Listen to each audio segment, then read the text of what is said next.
प्यारी सात संगत जी, राधा स्वामी जी। संगत जी, नामदान के टाइम एक बुजुर्ग सेठ ने बाबा जी से कुछ ऐसा पूछ लिया कि जब आप सुनोगे तो आपको भी हैरानी होगी। और बाबा जी ने जो जवाब दिया वो तो और भी हैरान करने वाला था जी। एक बहुत अमीर सेठ था जिसके पास धन दौलत की कोई कमी नहीं थी। भगवान की कृपा से उसके पास हर तरह की सुविधा थी जी। लेकिन उसके जीवन में सुकून नाम की कोई चीज नहीं थी। वो हमेशा यही मानता था कि इस दुनिया में सबसे बड़ा सच पैसा ही है, बाकी सब बेकार है। उसके यहाँ एक 25-26 साल का लड़का काम करता था। वो लड़का बेहद ईमानदारी, मेहनती और आज्ञाकारी था। इस लड़के ने नामदान लिया हुआ था। सेठ उस लड़के से बहुत स्नेह करता था। कई बार वो उसे डांट भी देता था, लेकिन लड़का कभी पलटकर जवाब नहीं देता था। यही कारण था कि सेठ उससे दिल की बातें भी साझा कर लेता था जी। अब एक दिन काम से फुर्सत मिलने पर लड़के ने कहा, सेठ जी, मुझे मेरे गुरु के दर्शन करने के लिए ब्यास जाना है। वहां बाबा जी का भंडारा है। ये सुनकर सेठ थोड़ा नाराज होकर कहने लगा, तुम भी किन बातों में उलझे रहते हो बेटा। हर रविवार को कहते हो सत्संग जाना है, कभी सेवा के नाम पर छुट्टी ले लेते हो, कभी गुरुजी का कार्यक्रम आ जाता है। ये सब चीजें तुम्हें खाने को नहीं देगी। असली काम तो पैसा ही आता है। इन सब चक्रों में मत पड़ा करो। अब ये सब भी एक तरह का धंधा ही है। जैसे मैं व्यापार करता हूं, वैसे ही ये संत महात्मा भी अपना काम चला रहे और पैसा इकट्ठा कर रहे। अब लड़का चुपचाप सारी बातें सुनता रहा जी, लेकिन उसकी आंखों से आंसू निकल आए। संगत जी, ये स्वाभाविक है कि जब कोई हमारे गुरु के बारे में गलत बोलता है तो हमारे दिल को ठेस लगती ही है। लेकिन वो सेठ दिल का अच्छा था, इसीलिए लड़के ने कभी बहस नहीं की और ना ही ये साबित करने की कोशिश की कि बाबा जी बहुत महान है और वो दूसरे बाबाओं जैसे नहीं। अब लड़का अक्सर सेठ को कहता कि सेठ जी, ये पैसा भी यहीं रह जाएगा और ये सारी दुनिया की चीजें भी यहीं छूट जाएगी, साथ तो केवल भजन सिमरन ही जाएगा। मैं तो मालिक से बस यही मांगता हूं कि मुझे भजन सिमरन की लगन दे। अब सेठ उसकी बातों से प्रभावित तो होता था, लेकिन सेठ का भक्ति का रास्ता अलग था। वो अक्सर तीर्थों और धार्मिक स्थानों पर जाया करता था जी। उस दिन सेठ ने उसे छुट्टी दे दी और वो लड़का ब्यास के लिए चला गया जी। जब वो लौटकर आया तब तक सेठ का काम थोड़ा बिगड़ गया था, क्योंकि वो लड़का बहुत जिम्मेदार था और उसके बिना काम संभल नहीं पाया। तब सेठ ने उससे कहा कि अगर तुम्हें यहां काम करना है तो अब छुट्टी नहीं मिलेगी। लड़के ने विनम्रता से जवाब दिया, ठीक है सेठ जी, जैसा आप कहोगे वैसा ही होगा। मैं अपना भजन सिमरन घर पर ही कर लिया करूंगा। अब संगत जी, समय बीतता गया। एक दिन सेठ ने अपने बच्चों को बुलाकर कहा कि तुम लोग हमेशा इधर उधर घूमते रहते हो, जरा जिम्मेदारी भी समझो। लेकिन उसके बच्चे उल्टा जवाब देने लगे। वो अपने पिता से बहुत ही गलत तरीके से बात करते थे जी। दरअसल सेठ खुद भी हमेशा अपने बच्चों के साथ चिड़चिड़े स्वभाव में और कठोर भाषा में बोलता था। इसीलिए बच्चों ने भी वही तरीका सीख लिया था जी। अब उसके दोनों बेटे उसकी बात सुनने के बजाय वहां से चले गए जी। ये देखकर सेठ दुखी हो गया और उस लड़के से कहने लगा, देखो कैसे है मेरे बच्चे, इन्हें इतना भी नहीं पता कि माँ बाप से कैसे बात करनी चाहिए। तब लड़के ने बहुत ही विनम्रता से कहा कि सेठ जी, मैं आपसे छोटा हूँ, लगभग आपके बच्चों जैसा ही हूँ, लेकिन मैं आपको शुरू से ही यही समझाता आ रहा हूँ कि अगर आप भी सत्संग में जाएं, भजन सिमरन करें, तो मालिक की कृपा आप पर जरूर होगी। आपके स्वभाव में भी मिठास आएगा और फिर ये सब अपने आप ठीक हो जाएंगे। लेकिन सेठ जी, आप तो मेरी बात मानते ही नहीं हो। उस समय सेठ पहले ही अपने बच्चों की बातों से आहत और गुस्से में था जी। इसीलिए उसने झुठला कर कहा, तुम जाओ और अपना काम करो, मेरे मामलों में दखल मत दो। अब लड़का चुपचाप अपने काम में लग गया जी। समय यूं ही धीरे धीरे बीतता गया। देखते ही देखते सेठ बूढ़ा हो गया और लड़का अभी भी उम्र दराज हो चुका था। बुढ़ापे में सेठ अक्सर बीमार रहने लगा। जब भी उसे कोई तकलीफ होती वो अपने बच्चों से कहता कि बेटा मेरी तबीयत ठीक नहीं है, मुझे डॉक्टर के पास ले चलो। लेकिन बच्चे बेरुखी से जवाब देते कि पिताजी हमारे पास समय नहीं है, हम अपने कामों में बहुत व्यस्त हैं।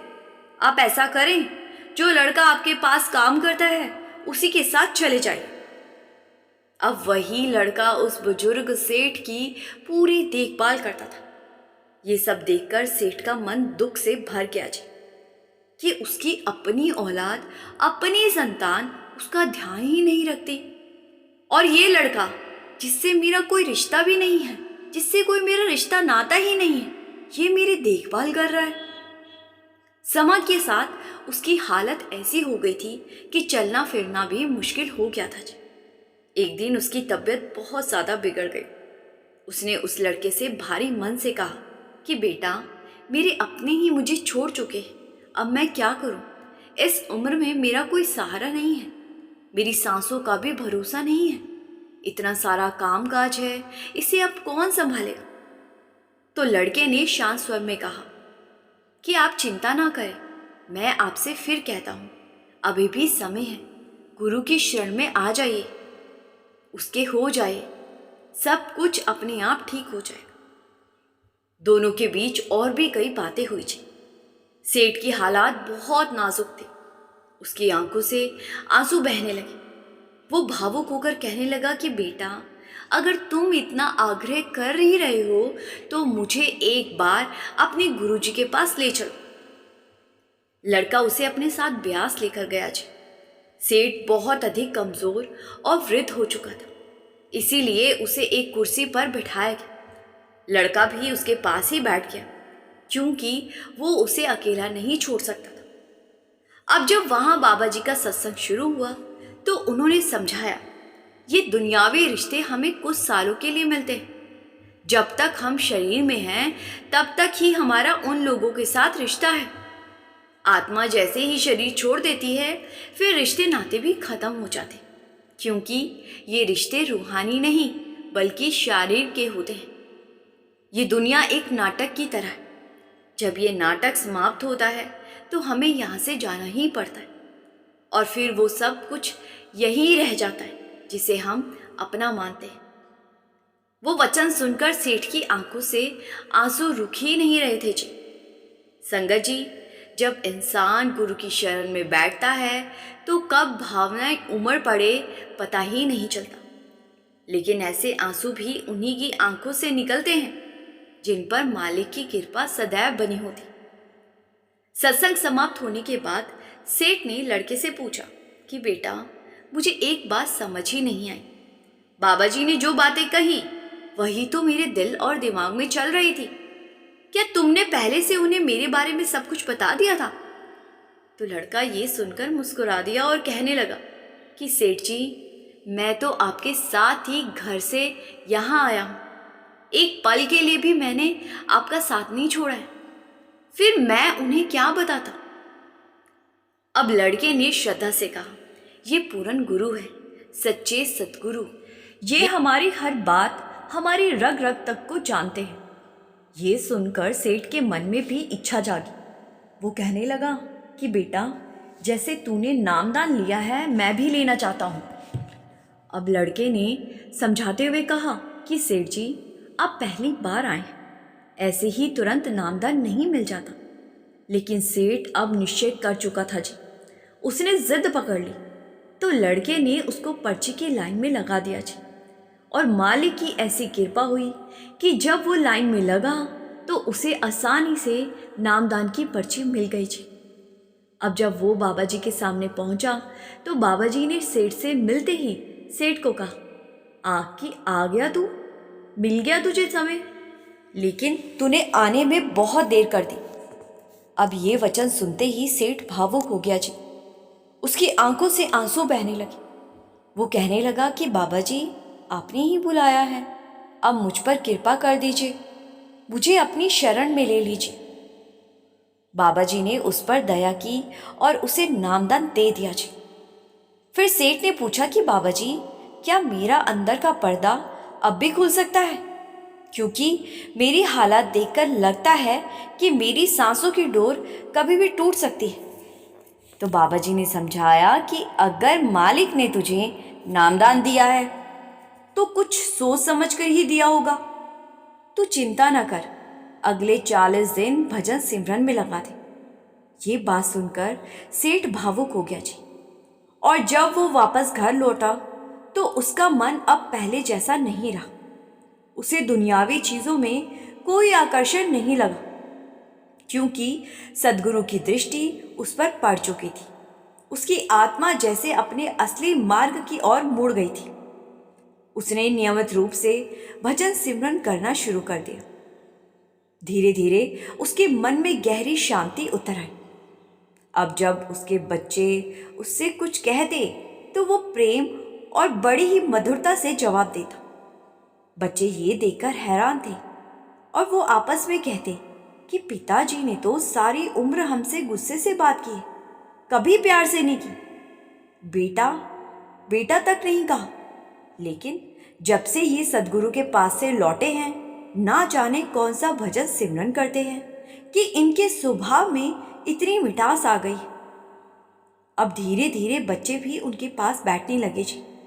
एक दिन सेठ ने उस लड़के से कहा कि बेटा, तू इतने साल मेरे पास काम करता रहा और मैं तेरे गुरु के बारे में कितनी गलत बातें करता रहा, लेकिन अब जब मेरा अंतिम समय करीब है तब जाकर मुझे गुरु मिले हैं। क्या अब मेरी आत्मा उस मालिक से जुड़ पाएगी? क्या सद्गुरु मुझे लेने आएंगे? उन्होंने मुझे 40 दिन भजन सिमरन करने को कहा है और मैं लगातार भजन सिमरन कर रहा हूँ। लड़के ने शांत और विश्वास भरे स्वर में कहा कि सेठ जी, बाबा जी ने अगर आपको वचन दिए हैं तो समझ लो कि वो आपको सचखंड जाने से अब कोई नहीं रोक सकता। बस आपको बाबा जी की बात मानते हुए 40 दिन लगातार भजन सिमरन करना होगा। अगर कोई सच्चे दिल से भजन सिमरन करे तो 40 दिन भी बहुत होते हैं, लेकिन अगर मन और दिल में सच्चाई नहीं है तो भले ही 30 साल हो जाए, इंसान वैसा का वैसा ही रहता है। अगर आपके भाग्य में सचखंड के दर्शन लिखे हैं तो मालिक जरूर कराएगा। लेकिन मैं आपसे एक बात पूछना चाहता हूँ, आप खुद देखिए कि आपके भजन सिमरन का असर आप पर कितना हुआ है, आपके स्वभाव में कितना परिवर्तन आया है और आपके बच्चों पर इसका कितना प्रभाव पड़ा है। अब ये सुनकर सेठ की आंखों से आंसू बह निकले जी। उसने उस लड़के का धन्यवाद करना शुरू कर दिया जी। लड़के ने तुरंत विनम्रता से कहा कि सेठ जी, मेरा धन्यवाद मत कीजिए, उस मालिक का शुक्राना कीजिए। मैं कौन होता हूँ किसी के लिए कुछ करने वाला? ये सब तो मालिक ही कर रहा है। मैं हमेशा आपसे यही कहता था कि पैसा ही सब कुछ नहीं होता। इस संसार में पैसे से बढ़कर है गुरु की कृपा, और गुरु ने खुद अपने मुख से आपको वचन दिया है। अब इससे ज़्यादा बड़ी बात और क्या होगी? आप तो इस दुनिया के सबसे अमीर इंसान बन चुके हो। आपने एक ही दिन में वो हासिल कर लिया जो सत्संगी पूरी उम्र में भी हासिल नहीं कर पाते। आप पर बाबा जी की विशेष कृपा है। अब दिन यूं ही बीतने लगे जी, और अब 40 दिन भी पूरे हो गए। सेठ का भजन सिमरन भी बहुत गहरा हो चुका था। उसे भीतर ही भीतर दिव्य अनुभव होने लगे थे।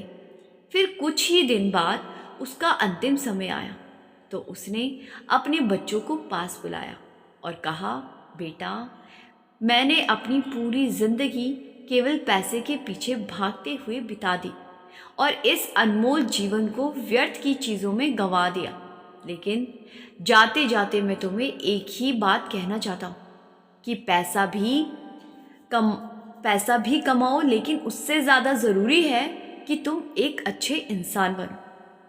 सेठ ने अपने बच्चों से आगे कहा कि तुम ब्यास जाओ उस गुरु से जुड़ जाओ। वो पूर्ण सतगुरु है, पूरे संसार के कल्याण के लिए आए हैं। वो हमारी रग रग से वाकिफ है, एक पल में सब जान लेंगे। अब बेटा देर मत करना, धन के लालच में अपनी जिंदगी व्यर्थ मत गवा देना। अब जब बच्चों ने अपने पिता की ये बातें सुनी तो उनके दिल को गहरा असर हुआ। वो समझ चुके थे, क्योंकि उन्होंने अपने पिता में आया परिवर्तन अपनी आंखों से देखा था। उन्होंने देखा था कि वही सेठ जो इतना वृद्ध और बीमार हो चुका था कि ठीक से चल भी नहीं पाता था, अब घंटों तक एक ही स्थान पर बैठकर भजन सिमरन करता रहता था। 10-10 घंटे वो बिना उठे ध्यान में लीन रहता था। ये सब किसकी कृपा थी? ये कृपा केवल मालिक की थी। ये कृपा केवल मालिक की मेहर थी। उसने अपनी सारी तकलीफें, बीमारियां और दुनियावी चिंताएं भुला दी थी। जब सेठ ने ये सब बातें अपने बच्चों से कही तो उनकी आंखें भी नम थी, उनकी आंखों में भी पानी था। अब कुछ समय बाद सेठ ने इस संसार को अलविदा कह दिया। बाबा जी ने सिर्फ 40 दिन में ही उसको वो सब दे दिया जिसकी हर सत्संगी को इच्छा है। उसके जाने के बाद उसके बच्चे भी ब्यास गए। उन्होंने सत्संग सुनना नामदान लिया और धीरे धीरे पूरा परिवार सत्संग के मार्ग पर चल पड़ा जी। पूरा परिवार सत्संगी बन गया और मालिक की भक्ति में जुड़ गया जी। संगत जी, अब बाबा जी की कृपा पर आपको एक और सच्ची घटना सुनाने जा रही हूँ जी। ये घटना बड़े महाराज जी सावंत जी की महाराज जी के समय की है जी। एक परिवार था जिसने बड़े बाबा जी से नामदान लिया हुआ था और अपने सद्गुरु तथा मालिक पर उनका अटूट विश्वास था जी। उनके पास किसी भी चीज़ की कमी नहीं थी, लेकिन उनके जीवन में एक कमी हमेशा उन्हें खटकती रहती थी। उनके घर संतान नहीं थी। घर की बीवी अक्सर इसी चिंता में डूबी रहती थी। वो सोचती थी कि पता नहीं कौन से कर्म हमारे सामने आ रहे हैं कि हमें औलाद का सुख ही नहीं मिल रहा। हालांकि उसके मन में मालिक के प्रति कोई शिकायत नहीं थी, लेकिन एक टीस हमेशा बनी रहती थी। एक दिन वो अपने घर में बैठी इन्हीं विचारों में खोई हुई थी कि तभी वहाँ एक बहुत कमाई वाली बुजुर्ग बीवी आ गई और उसने उस बीवी को उदास देखा और कहा, बेटा तुम बहुत चिंतित लग रही हो, तुम्हारे मन में भारीपन है, बताओ क्या परेशानी है। तो उस बहन ने विनम्रता से उत्तर दिया कि माताजी, मालिक की कृपा, हमारे पास सब कुछ है, किसी चीज़ की कोई कमी नहीं है, लेकिन हमें औलाद का सुख नहीं मिला। फिर भी हमें अपने मालिक से कोई शिकायत नहीं है। शायद हमारे और उसके बीच कोई पुराना हिसाब हो, इसीलिए उसने हमें ये सुख नहीं दिया। उसकी बात सुनकर माता जी ने कहा कि बेटा, मालिक पर भरोसा रखो, जल्दी ही तुम्हारे घर एक बेटी जन्म लेगी। लेकिन मेरी एक बात का ध्यान रखना, उसकी शादी मत करना। वो कोई साधारण आत्मा नहीं होगी, वो मालिक की रूह होगी और केवल भक्ति के लिए ही इस संसार में आएगी। और उस रूह से जितने भी लोग जुड़ेंगे वो सब भी मालिक की भक्ति की तरफ अपने आप खिंचने लगेंगे। संगत जी, अब समय बीत गया जी और सचमुच 1.5 साल के भीतर उनके घर एक बेटी का जन्म हुआ। परिवार में खुशियों का माहौल छा गया। वो बहुत प्रसन्न थे कि मालिक ने उन्हें संतान का सुख दे दिया। बेटी धीरे धीरे बड़ी होने लगी जी। अब जैसे जैसे वो जवान हुई, उसके माता पिता के मन में भी वही सामान्य विचार आने लगा जो हर माता पिता के मन में आते हैं कि अब बेटी की शादी कर दी जाए। ये बीवी उस बुजुर्ग कमाई वाली बीवी की बात को भूल चुकी थी कि उसने कहा था बेटी की शादी मत करना, और इन लोगों ने 20-21 साल की उम्र में अपनी बेटी की शादी कर दी। जब विवाह के बाद उसकी डोली ससुराल के लिए रवाना हुई तो 2 ही दिन में उसके पति का एक्सीडेंट हो गया और वो मर गया। ये दृश्य देखकर ससुराल वाले हैरान और दुखी हो गए। वो कहने लगे कि लड़की ने अभी हमारे घर कदम भी नहीं रखा और हमारे बेटे की मृत्यु हो गई। इसके कदम शुभ नहीं हैं। उन्होंने उस लड़की को स्वीकार करने से मना कर दिया और वहीं से उसे वापस उसके मायके भेज दिया। जब वो लड़की अपने घर लौटी तो उसके माता पिता गहरे दुख और चिंता में डूब गए। वो समझ ही नहीं पा रहे थे कि अब क्या किया जाए। आखिरकार वो अपनी बेटी को लेकर बड़े बाबा जी के पास पहुंचे। उस समय सद्गुरु अपने शिष्यों से आमने सामने मिलकर उनकी बातें सुना करते थे। उन्होंने पूरी घटना विस्तार से सुनाई और कहा, बाबा जी, हमारे साथ ये सब हो गया है। हमारी बेटी अब वापस हमारे पास आ गई। हमें समझ नहीं आ रहा कि अब हम क्या करें। ये सुनकर बड़े बाबा जी ने शांत स्वर में उत्तर दिया कि बेटा, तुम्हें इसकी शादी नहीं करनी चाहिए थी। ये कोई सामान्य आत्मा नहीं है, ये मालिक की रूह है। ये इस संसार में भजन सिमरन के लिए आई है। तुमने इसकी शादी क्यों कर दी? ये सुनकर उस लड़की के माता पिता भावुक हो गए और कहने लगे कि बाबा जी, हमसे भूल हो गई, हमें क्षमा कर दीजिए। अब कृपा करके हमें मार्ग दिखाइए कि आगे हमें करना क्या है। अब बाबा जी ने बड़े शांत स्वर में कहा जी कि अब इसकी शादी दोबारा मत करना। इसे नामदान की दात मिलेगी। ये आत्मा केवल भजन सिमरन के लिए ही इस संसार में आई और अपनी भक्ति में ही लीन रहेगी। यही इसका असली उद्देश्य है। माता पिता ने सिर झुकाकर कहा कि ठीक है बाबा जी, जैसा आप आदेश देंगे हम वैसा ही करेंगे। इसके बाद वे अपने घर लौट आए। घर आकर वो लड़की पूरी तरह भजन सिमरन में लग गई जी। उसका ध्यान इतना गहरा हो गया कि उसे दिन और रात का कोई भान ही नहीं था। उसको कोई ध्यान ही नहीं रहता था। वो हर समय अपने भीतर ही डूबी रहती थी। धीरे धीरे मालिक की कृपा से उसके भीतर के सारे आध्यात्मिक द्वार खुलने लगे जी। उसी गांव में एक स्थान था जिसे लोग पीर की जगह कहते थे जी। वहां हर शाम अजीब से घुंघरुओं की आवाज़ सुनाई देती थी। जैसे ही अंधेरा होता वो आवाज़ शुरू हो जाती थी और पूरे गांव में डर का माहौल फैल जाता। लोग इतने भयभीत रहते कि जो भी खेतों में काम करने जाते थे वे भी सूर्यास्त से पहले ही घर लौट आते। रात के समय तो कोई घर से बाहर निकलने की हिम्मत भी नहीं करता था। ये स्थिति लंबे समय तक बनी रही थी। एक दिन गांव के लोग आपस में इकट्ठा हुए और कहने लगे कि चलो उस बीबी के पास चलते हैं। वो बहुत भक्ति करती, शायद वही हमें इस परेशानी से छुटकारा दिला सके। सभी लोग उस लड़की के पास पहुंचे और कहने लगे कि बीबी, हम बहुत परेशान हैं। ये पीर हमें डराता रहता है। हम तो रात को बाहर भी नहीं निकल पाते। आप ही बताइए हम क्या करें। अब लड़की ने बड़े शांत और विश्वास भरे स्वर में कहा, जी आप लोग चिंता मत करो, घबराने की कोई बात नहीं। जब मैं इस संसार से जाऊंगी तब ये भी मेरे साथ चला जाएगा। आपको इससे डरने की ज़रूरत नहीं है। आप अपना जीवन सामान्य रूप से जीते रहो, अब जैसे अभी जीते हो। गांव वालों को उसकी बातों से संतोष मिला और वो निश्चिंत होकर वापस लौट गए। कुछ समय बाद उस बीबी की कमाई पूरी हुई और उसकी सांसें भी पूरी हो गई और वो इस संसार से विदा हो गई। उसी के साथ वो पीर भी समाप्त हो गया।